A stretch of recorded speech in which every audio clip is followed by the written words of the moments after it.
So one day there was an airplane that was experiencing some engine trouble. So the pilot called to the flight attendants in the back and said, "Prepare everyone for an emergency landing." And then a few minutes later, the pilot checked with the flight attendant to see if everyone was buckled down and everyone was in their seats and everything. And the flight attendant said, everybody's in a good place. Well, except for the lawyers. They're passing out their business cards. And that's lawyers, right? Always preparing for the future, right? Drumming up new clients. That's a good thing, I guess.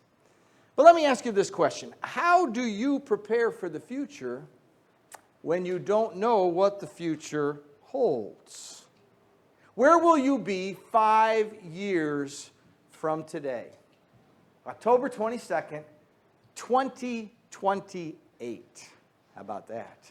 Where will you be? Where will you be living?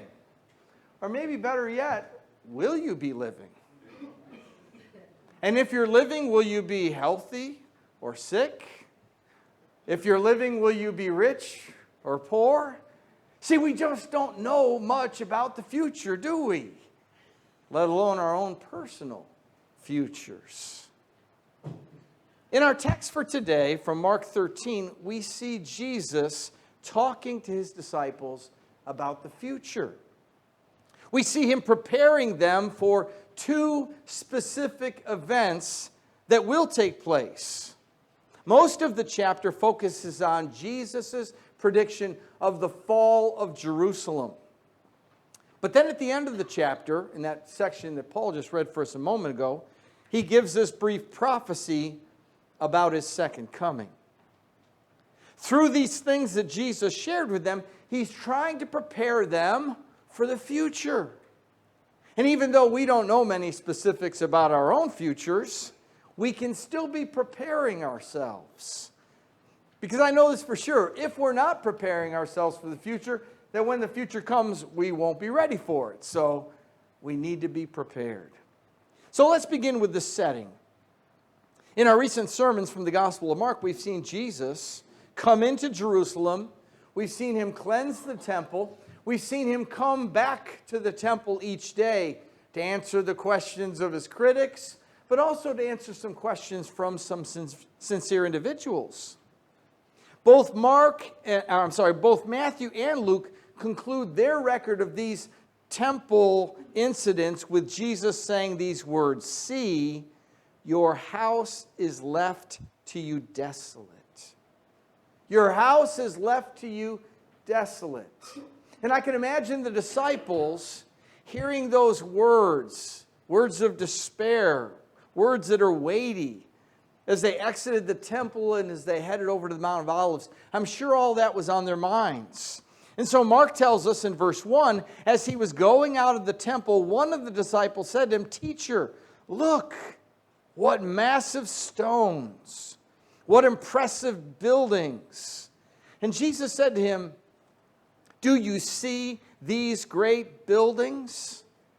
Not one stone will be left upon another. All will be thrown down." Now for the Jews, the temple had this amazing eternal significance.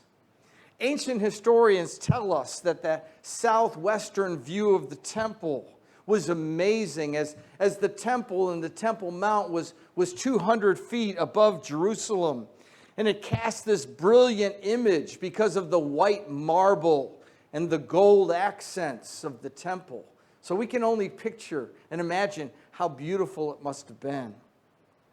But the temple at the time was the summit, the height of art and architecture, and it stood for something that was immovable and solid and vast. And King Herod had kept his builders working on the temple for over 40 years at this point. They started sometime around 20 BC, giving the temple a facelift and expanding its size and its breadth. Part of the greatness of the temple was the size of the stones.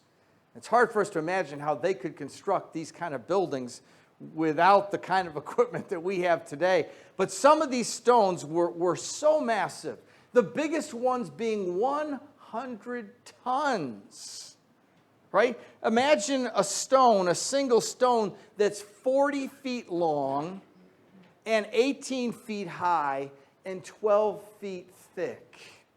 That's a massive stone, right? And that kind of stone was likely in the support for the Temple Mount and in the wall and all. Not all the stones were that big, of course. But it was likely one of those stones that one of the disciples was pointing to, saying, look at this massive stone. And look at all these buildings. But then can you imagine how shocked those disciples must have been when, in response to that question, Jesus said, yeah, you see these buildings? You see these stones? I'm telling you, not a single one of them will be left in its right place.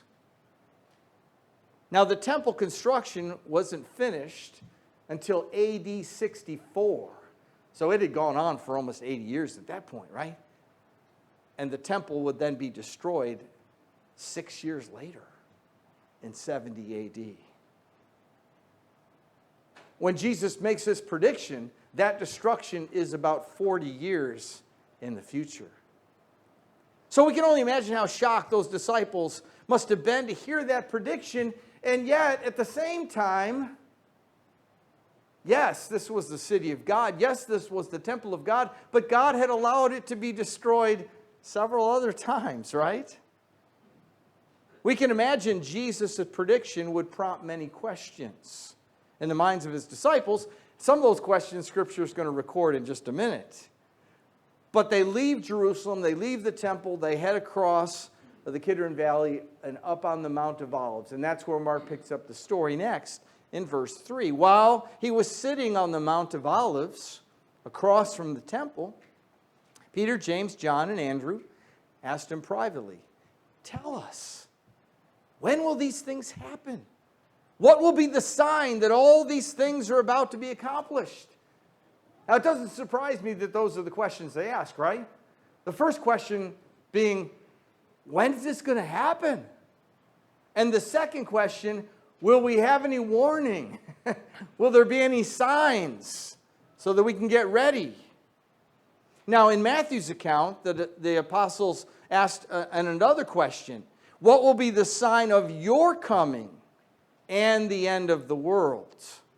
So it appears in the mind of the apostles, both of these things were going to happen at the same time. The destruction of Jerusalem and the second coming of the Lord. But those didn't happen at the same time. And this is where some of the confusion has come in as people have tried to interpret these corresponding events in Matthew, Mark, and Luke as to, is Jesus talking about the destruction of Jerusalem, or is he talking about the second coming, or is he talking about both of them? So Jesus prepared them for the destruction of Jerusalem by giving them three important suggestions. The first one is basically don't panic. Don't panic. Jesus told them, watch out that no one deceives you. Many will come in my name saying, I am he, and they will deceive many. When you hear of wars and rumors of wars, don't be alarmed. These things must take place, but it is not yet the end. For nation will rise against nation and kingdom against kingdom, and there will be earthquakes in various places and famines. These are the beginning of birth pains. So Jesus explained that the time preceding the destruction of Jerusalem was going to be a turbulent time. There was going to be lots of different things going on that were rather chaotic, right? There would be these false messiahs, and they would show up and they would try to lead people astray. And there isn't much historical information about any of those individual ones. Josephus, the historian, told of certain men who persuaded some Jews to follow them prior to the fall of Jerusalem, but there's not much information there. In Acts 5, Gamaliel brings up a couple of these kinds of men when he says a certain Thaddeus and a certain Judas claimed to be messiahs, but their claims didn't last. And you remember he was saying that because they were saying we shouldn't do anything about these followers of Jesus because if it's not from God, it'll die off just like these other ones died off, right?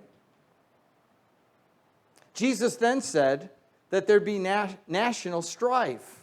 And the Jews of the first century were threatened during at least 3 wars that the emperors were leading during that first century. But in addition, there were several Gentile uprisings that resulted in the death of many Jews. In one case, there was 50,000 Jews that died in an uprising. In another case, it was 20,000.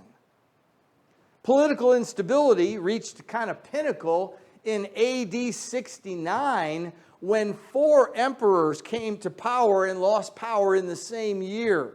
You talk about political uprising, wow, that's quick turnover. Jesus said there'd be earthquakes and famines, and no century seems to have had as many earthquakes than did the first century. History tells us that serious earthquakes hit Crete in 46 and 47 AD, Rome in AD 51, Laodicea in AD 61, and Pompeii in 62 and 63. All these just before the destruction of Jerusalem in 70, right? Regarding famine, Suetonius and Tacitus wrote about a serious famine in Rome, which probably was the one that Agabus predicted in Acts chapter 11, when he predicted there'd be a great famine and they collected money to help with that, right? All that happened in the reign of Claudius in the AD 50s. But Jesus made clear that all these signs were not signs of the end. They were just the beginning of birth pains. So don't panic. His advice to them, I think, is also good advice for us, right? Nothing that happens around us or nothing that happens to us should cause us to panic. Our anchor should be deeply, anchored in God, who doesn't change. He gives us stability. He is our rock of refuge, right? So let's anchor ourselves deeply into God's truth and God's love and God's power. There are always going to be natural disasters, right? There's always going to be political upheaval. There's always going to be spiritual counterfeits. But none of that should cause us to panic or to lose our faith in God. The second thing that Jesus told them to do was to endure persecution. Mark wrote, "But you be on your guard. They will hand you over to local courts. You'll be flogged in synagogues. You'll stand before governors and kings because of me as a witness to them. It is necessary that the gospel be preached to all nations. So when they arrest you or hand you over, don't worry beforehand what you'll say, but say whatever is given to you at the time, for it isn't you speaking, but the Holy Spirit. Brother will betray brother to death, a father his child. Children will rise up against parents and have them put to death. You will be hated by everyone because of my name, but the one who endures to the end will be saved." Now, this paragraph especially addresses those first disciples, those apostles. And history tells us that they appeared in these places to different rulers, to kings and to emperors and to governors and to councils and things like that. And all of that would happen because of their relationship to Jesus and because of the hatred of Jesus. A sad but true reality is that some of these persecutions were brought about when family member turned in family member. Brother against brother, parent against child, and vice versa. And Rome had these kinds of officials and informants, right? And the Jewish officials had their informants as well, and they would betray their very own.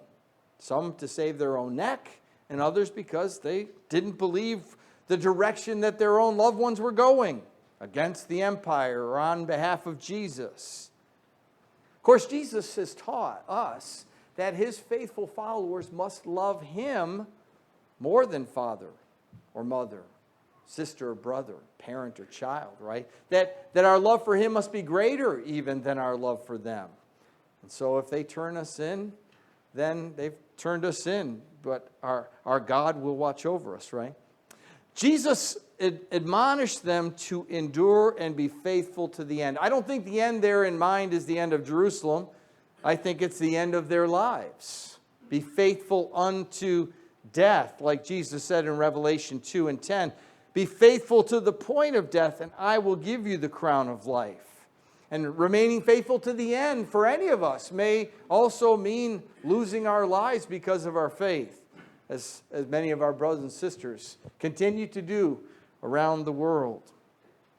When we experience persecution, we can trust that God will help us to know what to say and what to do, even in those situations, right? If we rely on God's wisdom, we can conduct ourselves in spiritual ways, in wise ways, that help us to make sure that the persecution is really becoming because of our relationship with Christ, and the persecution isn't coming because of our own foolishness or our own ungodly behavior.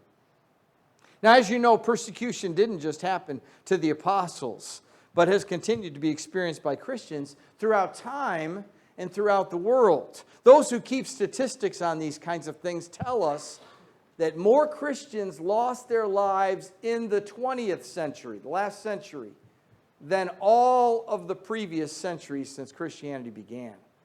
So 19 centuries of the death of Christians is less than all the Christians that died during the 20th century because of their faith. So persecution isn't diminishing, right?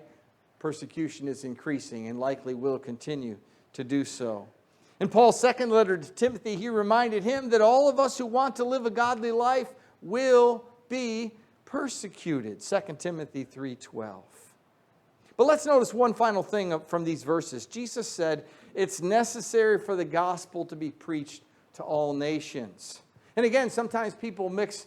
Now, is he saying that in reference to before the fall of Jerusalem? It's necessary that the gospel be preached to all before the fall of Jerusalem? Is he talking about the end? I think because it's in this section, it's before the fall of Jerusalem. The gospel will go out to all of humankind. And about 30 years after Jesus made that statement, which is 10 years before the fall of Jerusalem, Paul wrote in his letter to the Colossians that the gospel has been preached to every creation under heaven. And so that was in that decade just before the fall of Jerusalem.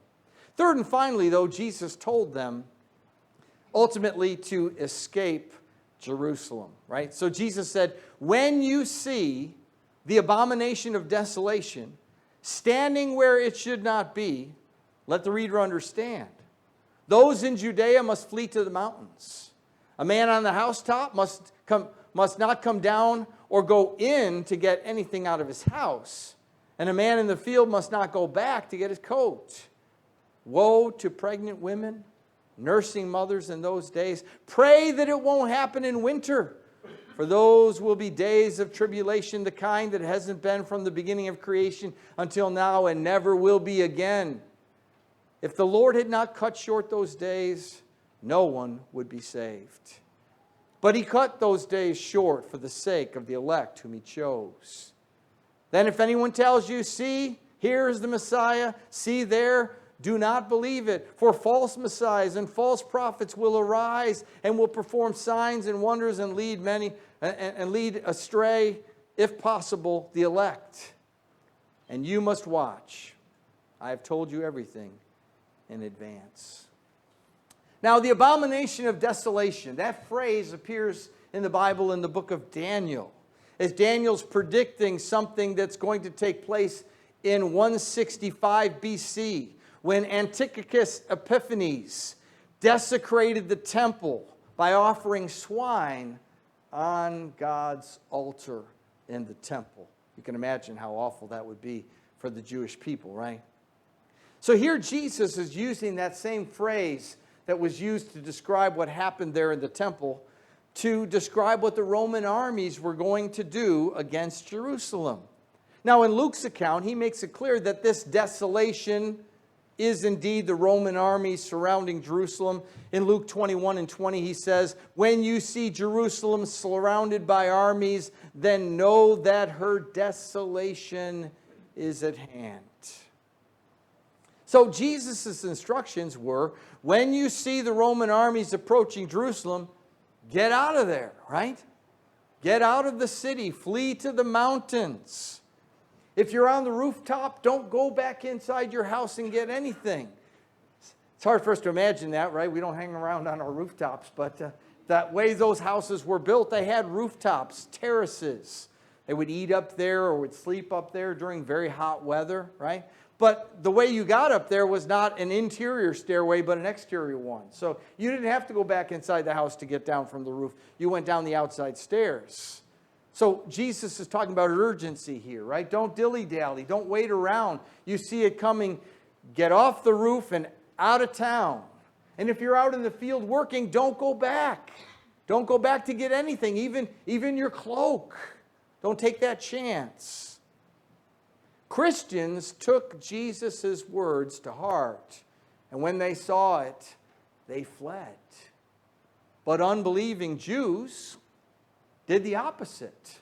When they saw the armies, they ran for cover in the city, thinking the city would be able to protect them. So history records the fall of Jerusalem in AD 70 to the armies of Titus, the Roman general. And the horrors of that siege form one of the grimmest pages in human history. Titus literally starved the city to death. Josephus, the historian, tells us that 97,000 Jews were taken captive. They survived the siege, right?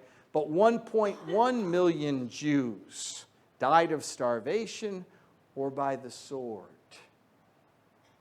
As you can imagine, such a flight from your city or your home would be terribly difficult, especially if you were a pregnant woman or a nursing mother. And you can imagine how it would be worse in the wintertime, right? So pray that it won't happen in winter. And thankfully, it happened in the spring, in May of that year. So the weather was better.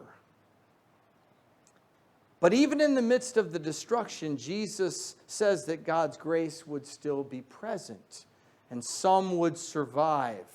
If God hadn't been merciful, then everyone would have died, right? But Jesus wanted them to know that he would not be returning at that time, right? So this notion of there's the Messiah, or here he is over here, Jesus is saying, no, the Messiah won't be showing up at that time. So don't be taken in, right, by these false messiahs. Satan showed up. He empowered these false messiahs to be able to do signs and wonders. And Paul wrote about that phenomenon there in 2 Thessalonians 2, where he talked about Satan working miracles and signs in the lawless one, and how it was a strong delusion and deception, causing some people to go astray. Jesus warned his followers about all this in advance so they could be watchful and so that they could be prepared to avoid the traps of that destruction. But now we come to a part of the chapter that is the most difficult to interpret and understand. And the difficulty of the section is that symbolic language is used here. And verses 24 through 27 sound a lot like the second coming kinds of language in their symbolism. And yet, verse 30 says all this will happen in their generation, in the lifespan of those hearing those words. And this is what leads to a lot of confusion about it. But let's read the section and then just work towards a brief understanding of it. So Jesus said in verse 24, but in those days, after that tribulation, the sun will be darkened, and the moon will not shed its light, and the stars will be falling from the sky, and powers of the heavens will be shaken. Then they will see the Son of Man coming in the clouds, and with great power and glory. He will send out the angels, gather his elect from the four winds, from the ends of the earth to the ends of heaven. Learn this lesson from the fig tree. As soon as its branch becomes tender and sprouts leaves, you know that summer's near. In the same way, when you see these things happening, recognize that He is near at the door. Truly, I tell you, this generation will certainly not pass away until all these things take place. Heaven and earth will pass away, but my words will never pass away. Now, we don't have time in this sermon to delve very deeply into these verses. A lot could be done, and perhaps we will at another time. But I want to suggest that we view all these things as symbolic, as they're written in symbolic kind of language. The Old Testament uses this kind of language all the time. When God is bringing about the destruction of a city, it will sound like all this cataclysmic kinds of things. I think I can say that, right? The sun will be darkened, and the planets and the stars will fall from the sky. That stuff didn't literally happen when the city fell, but it seemed like that's what's happening, right? And that God would show up in the clouds. This is all judgment kinds of language that God used a lot of times in the Old Testament. So I think Jesus is using the same language here, not to talk about the end of time at His second coming, but to talk about the destruction of Jerusalem and the beginning of the church and these kinds of things. And the messengers that will be sent out, the word there is just messenger. And that's the word for angel, but it's also used for human beings as messengers, as preachers, as spokespersons. So we don't have to take it in terms of a heavenly being. It could be an earthly being doing God's work. So I believe this section is looking forward to the evangelizing of people just after the fall of Jerusalem. That there would be an evangelistic surge as people came to the conclusion that God's work in the world was no longer through the temple and through the people of Israel in the form of Judaism, but now was at work through Christianity. Jesus used similar language in Luke 13 when He said people will come from the east and west and north and south and take their places at the feast in the kingdom of God in the church. But they were to learn the lesson of the fig tree. And again, this points back to the notion of this is in their time. What's the lesson of the fig tree? Well, when you see the leaves, you know summer's coming. Just like when we see the leaves go, we know winter's coming. When we see the leaves come, we know summer's coming. So again, it's a sign of what? That it's at hand. And so Jesus is pointing to what was happening at hand in the lives of those people in that generation surrounding the destruction of Jerusalem. Now, you'll see the contrast of that with this final section, which is the last thing. Number 3, the second coming of Jesus. So in the closing section of this chapter and of Jesus' presentation here, He spoke with them about the future second coming. Now concerning that day or hour, no one knows, neither the angels in heaven nor the Son, but only the Father. Watch, be alert, for you don't know when the time is coming.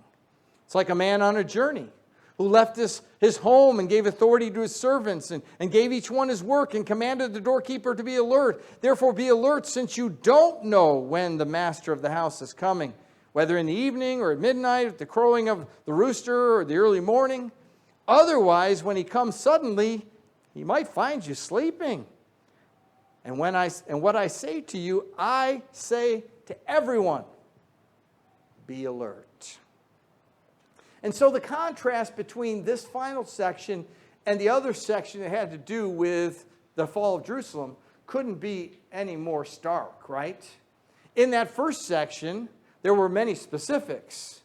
In this latter section, mostly generalities, right?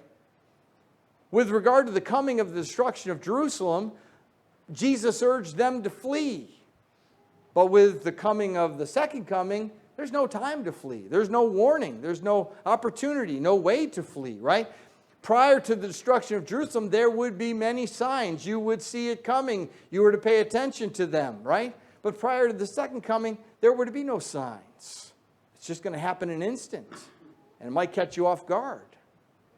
So I don't understand why so many people in history have tried to predict the second coming of Jesus. And if you're a student of this, you know there have been some major predictions.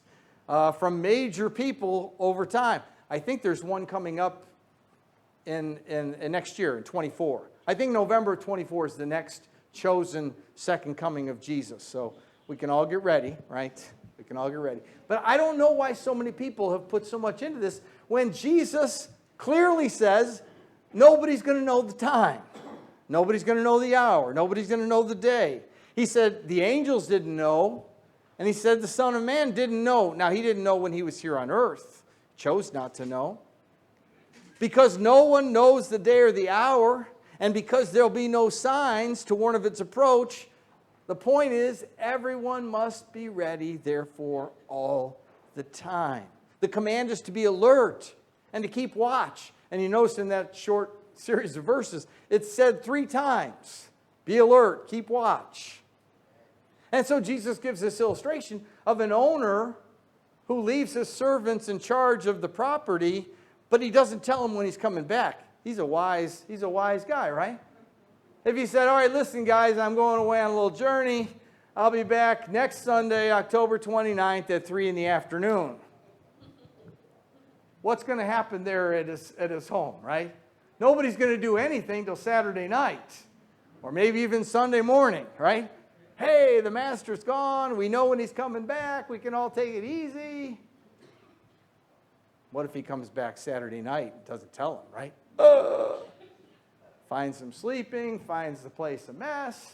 Nobody's been working. He's not going to be very happy. So we're in the same situation as the servants in that story. Jesus, our king, our master, has said, hey, going on a little journey.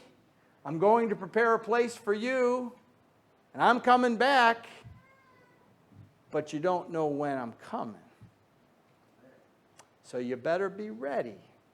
You better be ready.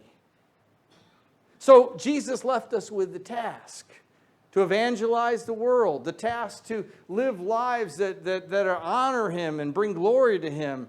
And since none of us know when Jesus will return, we have to be faithful at all times.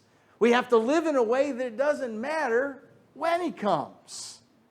Whether He comes in 15 minutes or whether He comes in 15 years, or who knows. If you're living the right way, you got nothing to worry about. You're always ready. So let's be alert. Let's watch our lives. Let's be prepared always for the future. Let's watch out for sin and compromise in our own lives, the slippery slope that leads us away, right? Let's watch for neglect in our own communion with God, our relationship with God. Are we abiding in Him, or we just visit Him once in a while? Let's watch lest we miss the great opportunities to serve and to work in God's kingdom. Not because those things save us, because they're the right things to do to bring glory and honor to our God. But how awesome is it that our Lord knows the future, right? And that our Lord prepared them for that near future that was coming and the kinds of things they were going to face. But He also wants to help prepare us by helping us to be ready and alert at all times. So what Jesus promises and predicts will always come true. He said, heaven and earth will pass away, but my word will never pass away. And His word about that destruction of Jerusalem came true. And His word about a second coming will also come true. Now let me end with this illustration. Do you know that in the energy department of our country, there is a planetary defense unit? Anyone aware? There's a planetary defense unit. Okay, it's called the NNSA, National Nuclear Security Administration. And it's a federal agency that's responsible for planetary defense or detecting and mitigating impact threats, potentially hazardous near-Earth objects such as asteroids and comets. You got to watch out for those too, right? But 100 or more leading scientists are at work all the time in the 3 laboratories that all happen to be in New Mexico, probably because of the nice clear skies out there, right? And they keep their eye on outer space. And they're watching for these dangerous objects that may threaten the earth. And they're trying to come up with ways to mitigate them. Shoot them and deflect them and, all kinds of things, right? Christian writer Kurt DeHaan observed, he said, frankly, I'm one of those people who's not terribly worried about an asteroid hit. Rather, I'm very much more concerned about the readiness for an event that we know is going to happen, the return of Jesus. So here we've got all these resources going into preparation for something that may not even ever happen. And how little preparation are so many people doing about the event that we definitely know is going to happen. Jesus is coming again. Jesus is coming soon. None of us know the day or the hour, but I guarantee you it's sooner than it was when he said those words, right? Are you ready? Are you ready? Can you enthusiastically and assuredly say, Lord Jesus, come quickly? Or would you be more like, no, come, I'm not ready yet. Not ready yet. Those who are ready always, who put their faith in Christ and are walking with Christ, have nothing to worry about. No panic, no worry, because we know we're in God's grace.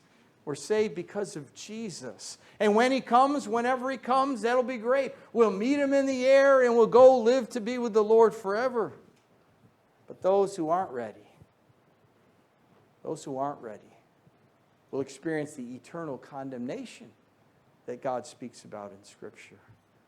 I don't want to be in that group, do you? No. So let's be ready. Let's be ready always. Are you ready?